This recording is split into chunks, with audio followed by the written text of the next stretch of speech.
السميع العليم من الشيطان الرجيم الحمد لله ونفي ونفي بشرى بشرى وسلام Bismillahirrahmanirrahim. Assalamualaikum warahmatullahi wabarakatuh. Innal hamdalillah nahmaduhu wa nasta'inu wa nastaghfiruh wa na'udzu billahi min shururi anfusina wa min sayyiati a'malina may yahdihillahu fala mudilla lahu wa may yudlilhu fala hadiyalah. Asyhadu an la ilaha illallah wa la syarikalah wa asyhadu anna Muhammadan abduhu wa rasuluh la nabiyya ba'dah. Allahumma shalli wa sallim ala nabiyyina Muhammad wa ala alihi wa ashabihi wa tabi'in bi ihsan ila yaumiddin amma ba'd. Alhamdulillah bi nikmati tatimmus shalihat. Para hadirin majelis ilmu sembuh sehat ala nabi dan jamaah salat maghrib Masjid Al-Ghufran yang dirahmati Allah. Pertama-tama marilah kita senantiasa manjatkan puji syukur hadirat Allah Subhanahu wa taala atas segala rahmat dan nikmat yang alhamdulillah hari ini kita bisa kembali hadir dalam forum yang insyaallah penuh berkah bersama kajian-kajian Islami khususnya tentang pengobatan Islam. Kita berharap mudah-mudahan Allah senantiasa memberikan kepada kita kekuatan, kemampuan untuk istiqomah di jalan kebaikan. Allahumma amin. Tak lupa kita haturkan salawat salam kepada junjungan kita Nabi besar Muhammad sallallahu alaihi wasallam serta para keluarga, para sahabat dan seluruh pengikut beliau. Jamaah rahmatullah, alhamdulillah hari ini kita masih berada pada suasana Maulid Nabi besar Muhammad sallallahu alaihi wasallam yang kita alhamdulillah berada di bulan Rabiul Awal yang sebentar lagi insyaallah kita akan merayakan kelahiran beliau. Dan kita bersyukur kita menjadi umat Rasulullah sallallahu alaihi wasallam karena keselamatan itu hanya bisa diraih ketika kita mengikuti apa yang dibawa oleh Rasulullah sallallahu alaihi wasallam. Tanpa mengikuti apa yang dibawa beliau, tanpa mengikuti akhlak yang dibawa oleh beliau, bahkan tanpa menerapkan sistem yang diajarkan oleh beliau, kita niscaya akan gagal total. Insya Allah akan masuk neraka. Iya, betul apa enggak? Kenapa? Karena memang Rasulullah lah yang menjadi tolak ukur kesuksesan kita. Tanpa Rasulullah kita tidak ada apa-apanya.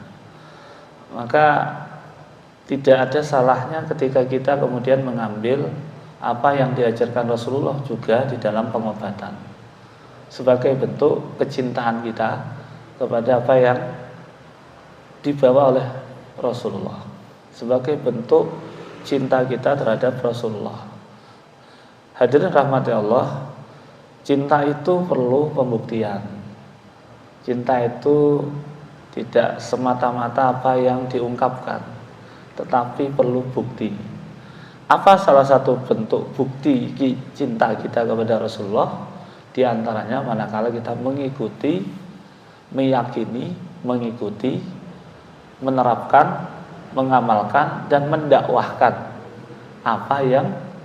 apapun yang diajarkan oleh Rasulullah sallallahu alaihi wasallam.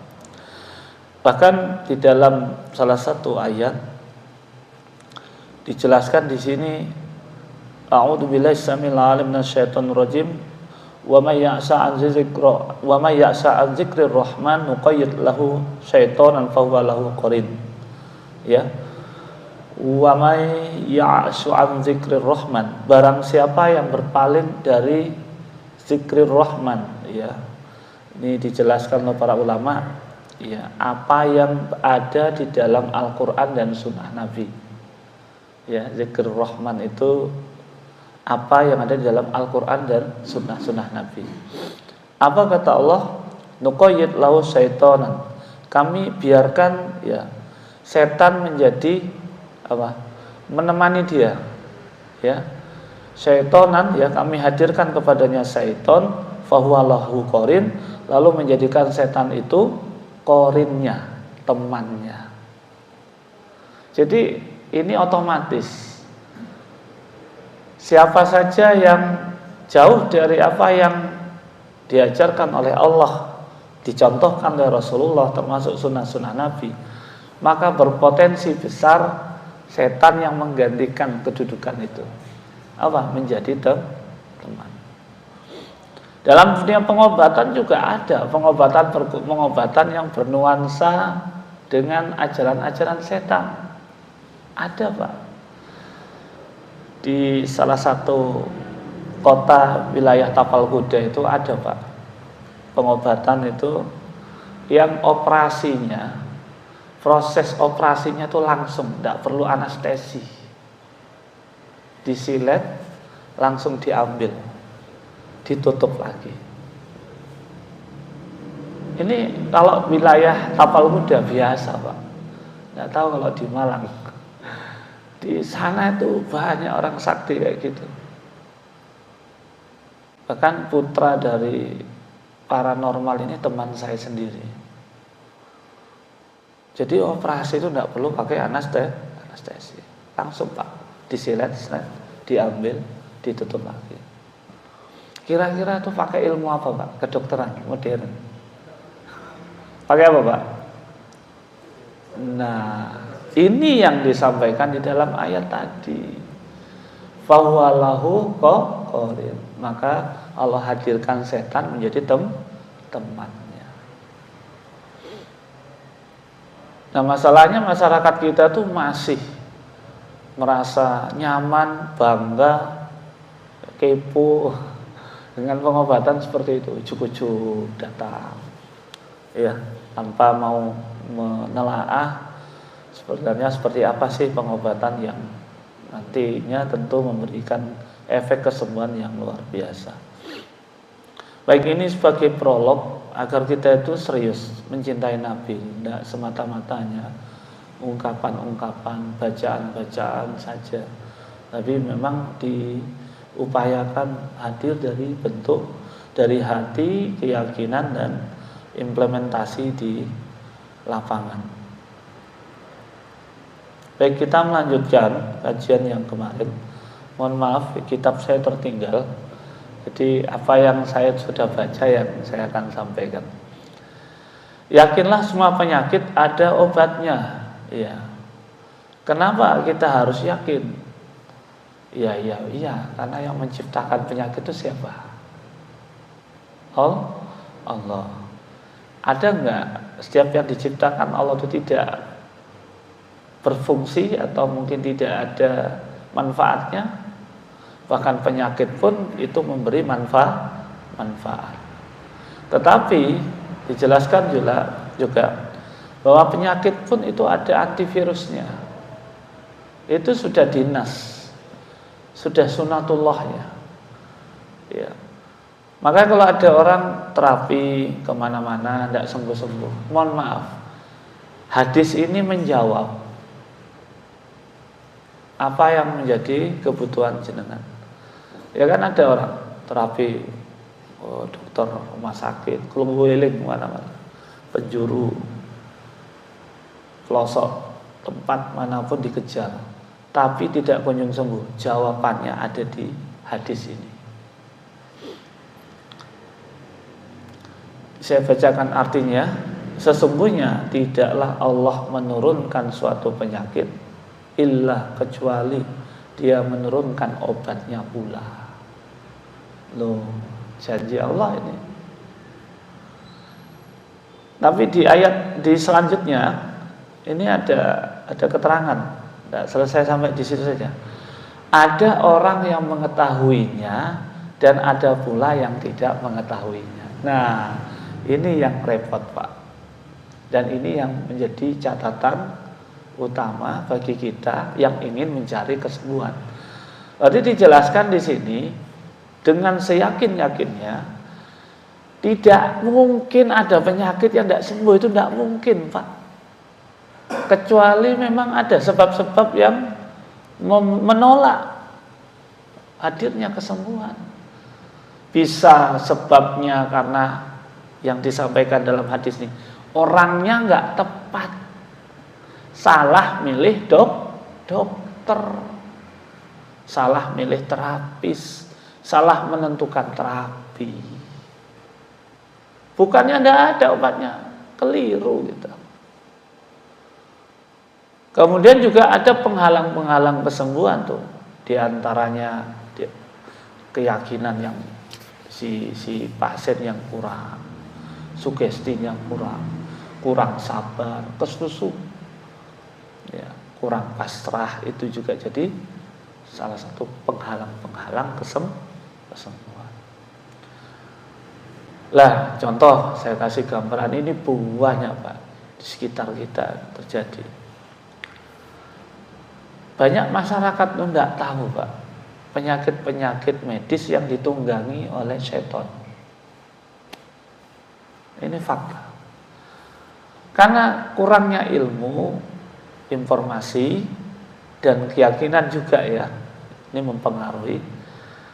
Orang yang penyakitnya itu sebenarnya bisa diterapi dengan mudah, ya, itu justru menimbulkan, ya, pilihan pengobatannya justru menimbulkan penyakit-penyakit baru. Contoh, dalam kasus penyakit yang dialami anak kecil, Bapak tahu nggih, bisa membedakan antara demam sama sawan? Bisa Pak bedakan? Padahal sama ciri-cirinya. Demam tuh ditandain apa Pak? Panas pasti. Kalau sawanan Pak, kadang demam juga. Tapi ada cirinya Pak. Cirinya itu jangan pegang telinganya. Biasanya di ujung-ujung bagian tubuhnya itu dingin. Nah, kalau sudah seperti itu, jangan bingung cari dokter Pak. Obat sawan itu apa Pak? Kalau orang dulu Pak, diapakan? Disowok Pak. Bawakan ke kiai, diminumkan air yang sudah disowok. Sembuh nggak Pak? Sembuh. Kenapa? Karena penyakit sawan itu hakikatnya dalam Islam itu namanya penyakit al-ain. Penyakit yang ditimbulkan karena pandangan hasad atau kagum yang diantarkan oleh jin atau setan. Pertanyaan saya, apa bisa penyakit yang dari setan semata-mata diterapi sama dokter medis? Bisa Pak? Kadang bisa, tapi sesaat. Kadang bisa, tetapi akan kambuh lagi. Mayoritas yang terjadi, kesembuhannya kurang maksimal. Akhirnya karena anak ini hanya sawan dan butuh hanya disowok ya, kasarannya cuman ambil air putih, ngajikan Al-Fatihah, lalu karena kita tidak tahu siapa yang mengobati yang paling tepat, obat apa yang paling pas, diantarkan ke dokter, dikasih paracetamol, over limit, overdosis, anak semakin apa? Semakin parah penyakitnya, kena asam lambungnya, kena penyakit yang lain-lain. Harusnya hanya air putih disuwuk selesai, paling kasih madu selesai. Tapi karena ketidaktahuan itu tadi, tidak tahu mana yang tepat untuk mengobati, akhirnya justru menimbulkan penyakit yang lain. Baru-baru ini kita mengalami kasus yang viral sekali terkait kandungan paracetamol pada obat-obatan penurun panas pada anak ya, yang sempat viral, ingat Pak, sampai menyebabkan gagal ginjal. Bayangkan Pak, anak kecil-kecil sekarang tuh sudah kena ginjal Pak. Masuk akal Pak. Kalau jenengan sama saya kena ginjal pantes. Karena usia udah sekian tahun ginjal ini dipakai, nggih. Tapi kalau anak kecil-kecil itu katanya sih makanan, ya jelas itu makanan. Tapi apa murni makanan saja? Tidak selalu, karena makanan. Baik, kemudian dalam penanganan penyakit kita harus tahu betul jenis penyakitnya ini apa. Maka perlu diterapkan dua konteks keilmuan ketika jenengan sakit. Pertama, konteks keilmuan tentang mengenal penyakit secara medis. Itu harus tahu. Maka saya sarankan semua pasien-pasien yang kita terapi melalui pengobatan ala Nabi harus melakukan uji lab ronsen, USG, MRI. Untuk apa? Untuk memastikan jenis penyakitnya apa. Jangan sedikit-sedikit nyalahkan jin, jangan sedikit-sedikit sihir, dikit-dikit ngarani tiang. Oh, ini dikirim dari sana. Kata siapa? Kata orang yang dalam hadis ini, yang tidak tahu apa-apa sebenarnya. Orang yang hanya bisa lihat jin, bisa merasakan jin, jangan dijadikan rujukan untuk pengobatan. Itu salah sasaran. Kebanyakan saudara kita tuh begitu.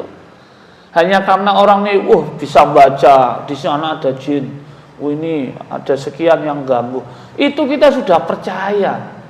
Ingat, permasalahan pengobatan ini bukan perkara yang remeh, Pak. Karena ketika salah dalam penanganannya, jiwa menjadi taruhannya. Tidak banyak tidak sedikit yang akhirnya meninggal karena terjadi malpraktek. Ya, jadi harus mencari orang yang tahu. Maka saya juga tidak sepakat sekarang tuh ada metode pengobatan ya yang katanya anak-anak pun bisa untuk nerapi. Ya, saya tidak sebutkan nama. Jadi nerapi, tapi yang melakukan anak-anak. Saya mau tanya, jenengan kalau kena sakit jantung, kira-kira mau diterapi sama anak-anak atau sama orang yang sudah dewasa, Pak? Yang dewasa. Ini salah seorang ustadz tuh saya ini viral, beliau itu ustadz nasional. Kok iya iso nerapi ambek arek cilik dulu? Kalau sebatas mendoakan boleh. Boleh nggak anak kecil doakan? Boleh. Tapi kalau pengobatan ini salah. Bahkan dulu sempat viral di Jombang. Siapa yang anak kecil itu? Ponari. Saya sebut nama ya, enggak apa-apa aja. Kan viral itu. Sing tekan pundi-pundi, Pak. Datang cepus. Rame antri. Sekarang kemana Ponari? Hah? Nah itu loh, Pak. Karakter para pasien-pasien kita itu begitu. Suka kepo, ada yang viral kejar. Kurang pasrah, kurang yakin dengan obat-obatan yang sebenarnya oleh Rasulullah itu sudah diajarkan kok. Ada lengkap. Ya akhirnya berjubel datang ke sana. Cuma dikasih batu kan, ditemplek no batu, Pak. Ternyata Ponari itu anak indigo. Bapak yakin Ponari itu bisa menyembuhkan? Ayo hati-hati jawabannya. Ini kalau jawabannya keliru bisa membatalkan iman kita. Saya ulangi pertanyaan saya. Yakin jenengan Ponari bisa menyembuhkan? Ayo. Hati-hati. Kalau jawab iya, batal imannya. Karena yang menyembuhkan wa idza maritu fa huwa yashfin. Allah. Wong batunya ya ngambil dek kali loh, Pak, dek sumur. Ya Allah. Saya sempat mau ke sana, tapi bukan mau terapi, pingin tahu terapinya itu gimana sih. Oh ya sampai segitu. Nah hari ini juga kita saksikan loh, viral di televisi pengobatan alam menggunakan keris sakti katanya. Di mana itu? Blitar. Viral. Jangan sering lihat yang viral-viral, Pak. Saya tuh suka lihat yang viral-viral. Nah, pelakunya siapa? Ya oknum, ya kan? Ya, titelnya sudah Gus. Ternyata qadarullah Allah buka bahwa di situ pengobatannya mengandung unsur apa? Katanya hiburan. Ternyata kerisnya mengandung listrik. Listriknya pakai baterai. Wih, namanya pasien, Pak. Dikerisi seperti ini. Wah, sudah hebat. Terus ada listriknya. Wah, ada jinnya. Diserang dari sana, disantet dan seterusnya. Ini yang dibahas dalam hadis ini. Kita salah menetapkan orang yang benar-benar tahu dalam penanganan penyakit. Maka ada sifatul mu'alis. Jadi ada kitab yang membahas sifat-sifatnya seorang mu'alis. Siapa mu'alis? Ahli pengobatan. Itu ada sifat-sifatnya. 20 sifat diantaranya harus dimiliki seorang mu'alis, ahli pengobatan. Jadi sekarang pun tidak bisa, Pak. Kalau mau jadi terapis itu hanya semata-mata sekolah sekian tahun, boten. Dalam kitab-kitab para ulama itu dijelaskan, syarat pertama seorang mu'alis, ahli pengobatan, dokter yang benar-benar dokter, kata Syekh Ibnu Qayyim al-Jauziyah, adalah mereka atau seorang dokter yang memiliki, pertama ini wajib dimiliki, akidahnya lurus, benar, gak menyimpang. Faktanya yang terjadi hari ini banyak terapis itu yang akidahnya bermasalah. Sakit dikaitkan sama orang lain, sakit dikaitkan dengan jin, sakit dikaitkan sama khurafat. Apa Allah gak dislameti loh. Lah apa iya gak dislameti bisa sakit itu? Ya ndak. Wah, kabotan jeneng. Loh jenenge napa? Lah ndak ada, Pak itu. Selamatan. Muncalno apunten harus diruat dulu, ganti nama, ganti baju, ganti kursi, apa perlu ganti apa? Sewek dilempar ke lek teng mriki apa? Kali napa? Dek Malang, Pak. Wis kintir terus yang nemukan orang gue Sumba-umba. Lah itu seperti itu loh, Pak. Itu masih ada. Nah ini ketika kita berobat dengan orang yang tidak tahu seperti ini, apa yang terjadi? Apa tambah sembuh? Justru kita fazadahumullahu ya marda. Maka penyakitnya itu semakin bertambah lagi, nambah lagi. Penyakit utamanya belum sembuh, ditambah penyakit-penyakit baru karena kesalahan dalam menentukan pengobatan. Ngapunten, paham ya contoh-contoh saya ini agar jenengan tuh hati-hati. Maka sekarang ini jangan sampai kita terprovokasi dengan berita-berita viral. Oh ini sedang rame beruduk ke sana. Jangan, perhatikan dulu ini akidahnya si terapis ini apa. Ya, jangan sampai kita justru diterapi sama orang-orang yang pemahaman akidahnya bermasalah. Ini wajib, Pak. Kemudian ada sifatul mu'alis itu, di antara sifat seorang ahli pengobatan itu, dia mampu ya memahami konteks penyakit bukan semata-mata secara fisik, tapi konteks dari sudut pandang dimensi apa? Hati. Maka ngapunten, kalau saya merujuk pada kitab pengobatan Islam, yakni kitab Tibun Nabawi, dikatakan yang benar-benar seorang dokter itu siapa? Syekh Ibnu Qayyim menyampaikan yang benar-benar dokter itu adalah dokter yang bukan hanya bisa mengobati fisiknya, tetapi juga bisa mengobati jiwanya, hatinya. Kalau dokter fisik banyak, Pak. Tapi beliau mengatakan ternyata yang benar-benar dokter itu adalah yang juga mengobati hati, jiwanya. Nah, di era kekhilafahan itu ada dokter-dokter seperti itu. Di zaman kekhilafan Abbasiyah ada. Muawiyah masih belum, Abbasiyah di situ maju sekali Pak. Sampai-sampai Pak di zaman kekhilafan Abbasiyah itu ngobati orang sakit tuh bahagia Pak, senang. Kenapa? Ditempatkan di rumah sakit, dilayani, makanan yang paling terenak itu ada di rumah sakit Pak. Nggak kayak sekarang ngenes Pak masuk rumah sakit, bingung bayar kamarnya, bingung bayar bulanannya, BPJS-nya dan seterusnya.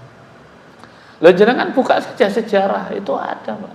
Jadi Islam itu sempurna, betul-betul mengatur segala aspek kehidupan termasuk pengobatan. Jadi orang berobat itu diajarin, tapi ada syaratnya kalau zaman dulu itu. Jadi nggak boleh lebih dari 3 minggu. Kalau udah 3 minggu, ya harus keluar dari rumah sakit. Nah ternyata pasien-pasien di zaman itu banyak yang kerasan Pak. Tinggal di rumah sakit itu kerasan, enak pelayanannya, sempurna. Ya mudah-mudahan nanti kita bisa merasakan kembali ya nikmat hadirnya ajaran Islam yang sempurna ya, insyaallah. Baik, alhamdulillah. Jadi itulah beberapa tanda-tanda atau sifatul mu'allis ya. Masih ada 18 lagi, nanti insyaallah saya bahas terpisah. Baik, kemudian juga obat itu juga harus dipahami bahwa konteks obat itu tidak bisa hanya sebatas diberikan berdasarkan dosis-dosis yang tidak jelas. Jadi begini ya, kita itu harus paham betul. Pertama, konteks obatnya itu obat apa. Yang kedua, jenis penyakit yang akan diberikan obat itu. Baru yang ketiga, orang yang menderita atau si pasien yang sakit dengan penyakit tertentu. Contoh nggih, saya kasih contoh.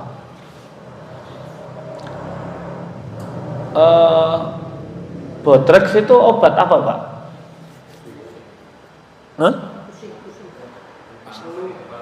Yang umum. Sakit kepala Pak, penghilang rasa nyeri gitu. Oke. Bagus nggak Pak kalau kaitannya Bodrex ini dikonsumsi untuk jenengan misalnya Mas Ardi sakit kepala pusing, mikir apa ini? Mikir ini Mas, mikir senes mikir utang. Mikir gimana ini jamaah Al-Ghufran biar tambah banyak. Wah, kan enggak apa-apa ya, Pak. Pusing mikirkan kebaikan tuh pahalanya besar. Contoh gitu. Tapi kebablasan, hanya butuh Bodrex. Oke, untuk beliau cocok. Ketika obat tadi itu diberikan pada seseorang yang sudah tidak mempan dengan dosis, misalkan 1 kapsul, 1 tablet, dan dia sudah sudah parah penyakitnya. Kira-kira orang itu akan terus minum itu apa meningkatkan dosisnya? Akan meningkatkan dosisnya. Jadi akhirnya obat yang sebenarnya 1 itu cukup menjadi tidak cukup. Kenapa? Karena seseorang itu tadi sudah tidak cocok dengan dosisnya. Nah, permasalahan yang lain adalah bagaimana jika Bodrex itu dikonsumsi anaknya Pak Ardi yang katanya juga sakit kepala. Bisa atau betul Pak? Apa dampaknya? Bisa overdosis, keracunan. Jadi begini, obat itu hanya bisa memberikan, nah di sini ya kaitan hadis lagi, bahwa kita meyakini begini, ada sebab-sebab kesembuhan, di antaranya dosisnya itu harus tepat. Ketika dosisnya tidak tepat, diberikan kepada orang yang tepat dengan dalam jangka waktu atau kurun waktu yang tepat, kira-kira sembuh atau mboten, Pak? Kalau tidak tepat, bodrek. Diberikan pada waktu sebelum makan. Yang minum kebetulan anak masih kecil. Apa yang terjadi, Pak? Keracunan. Bahkan bisa menyebabkan kematian. Ini contoh. Artinya begini, oh iya, tidak bisa, Pak. Orang minum obat sekedar minum obat. Itu tidak bisa. Harus diukur betul. Dan yang tahu ukurannya siapa?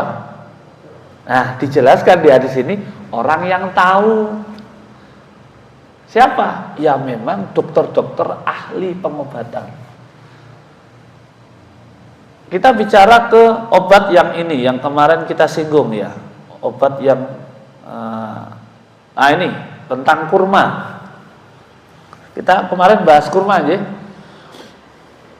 Saya mau tanya, kalau Rasulullah mengatakan siapa yang makan kurma 7 butir kurma ajwa, maka tidak terkena racun dan sihir pada hari itu. 7 loh, Pak. Ya, terkena racun. Saya mau tanya, bahasa racun, Pak, hari ini racun itu ada apa enggak, Pak, dalam makanan kita? Jenengan jangan negatif thinking, hanya racun-racun yang bisa langsung membunuh saat itu juga, kayak cyanida, apa baygon. Bukan, Pak, ini konteksnya luas. Racun apa, Pak? Ya, semua jenis racun. Baik, kalau mau jujur-jujuran sekarang, racunnya apa saja, Pak, di makanan kita hari ini? Pengawet itu jenis racun, Pak. Pewarna sintetis ya. Borak, ada nggak makanan kita yang pakai borak? Tiap hari kita makan makanan yang dengan dicampuri borak. Apa contohnya? Hah? Yang umum, Pak, itu kerupuk, Pak. Umum. Kadang juga beberapa jenis pentol. Ya, saya tidak mengklaim menuduh ya semua pedagang pentol pakai borak, enggak. Ya. Racun betul, Pak, borak itu? Racun. Oke. Belum, baru sebatas itu. Belum dari sisi pengawetan. Ikan itu sekarang untuk mengawetkan membutuhkan apa? Formalin. Maka saya kalau beli ikan itu diajarkan teman saya, golek sing kerubungi laler. Ya tak pendeli, Pak. Oh, dikerubungi laler. Laler tuh lo pinter, Pak. Katanya makhluk hina, makanannya barang kotor, tapi ngerti ke racun. Oh, iki ana racune, moh ora mampir, ora hinggap di situ. Pindah yang alami. Itu lalat. Tahu. Apalagi lebah, Pak. Apalagi, Pak, banyak wis. Nah, lah kok kita itu kemudian tidak mau makan kurma rutin tuh loh, masalah kan kalau begitu. Lah wong tiap hari kita makan racun. Maka harus ada di rumah-rumah kaum muslimin, di rumah-rumah orang-orang yang meyakini ajaran Al-Quran dan Sunnah Nabi, kurma. Nah, ajwanya nih tak anu dulu, saya agak ralat. Kenapa? Pasti alasannya harga. Wah, larang sat 200.000, asli mahal, Pak. 200, 300, 400, ada yang 600, Pak. Apalagi kalau belinya sambil umroh, Pak, mahal. Ya, di kampung itu kebun kurma aja, Pak. Kan insya Allah ada yang sering ke sana. Jadi wajib bahkan saat ini menyiapkan kurma di rumah kita dan dikonsumsi istri, anak-anak kita sendiri. Kenapa? Karena tiap hari kita berpotensi bahkan konsumsi racun. Maka Allah sudah siapkan antivirusnya. Allah sudah siapkan obatnya. Apa? Kurma. Sayang deh ternyata Allah sama kita. Cuma kita itu baru menganggap Allah menyayangi kita kalau kita dapat rezeki dalam bentuk materi, dapat proyek, dapat gaji 13, dapat apa lagi? Omset. Padahal bentuk kasih sayang Allah itu bisa dalam bentuk kita diselamatkan dari penyakit. Jenengan semua ini insya Allah, mudah-mudahan saya, jenengan yang hadir ini termasuk orang-orang yang dicintai oleh Allah. Amin. Dan sihir, bicara sihir, hari ini sihir gimana Pak? Sihir sekarang sudah bebas. Baik Pak, gimana kalau ini menimpa, auzubillah, bisnis kita? Dan ini terang-terangan loh Pak. Tidak ada cara lain selain jenengan satu, meluruskan akidah, kembali kepada Al-Quran dan Sunnah. Jadi saya nyatakan, kita harus perang melawan praktek seperti ini. Jangan diem, kalau tidak jenengan jadi korbannya. Bagaimana caranya? Belajar Pak. Islam itu sempurna, ilmu-ilmu menghadapi seperti ini sudah ada Pak, diajarkan oleh Rasulullah Sallallahu Alaihi Wasallam. Sudah azan ya. Alhamdulillah, soalnya sedikit untuk menambah informasi kita tentang keutamaan pengobatan ala Nabi, dan insya Allah pengobatan ala Nabi menjadi solusi terbaik untuk kesehatan kita lahir dan batin. Mudah-mudahan kita kelak mendapatkan syafaat dari Rasulullah Sallallahu Alaihi Wasallam.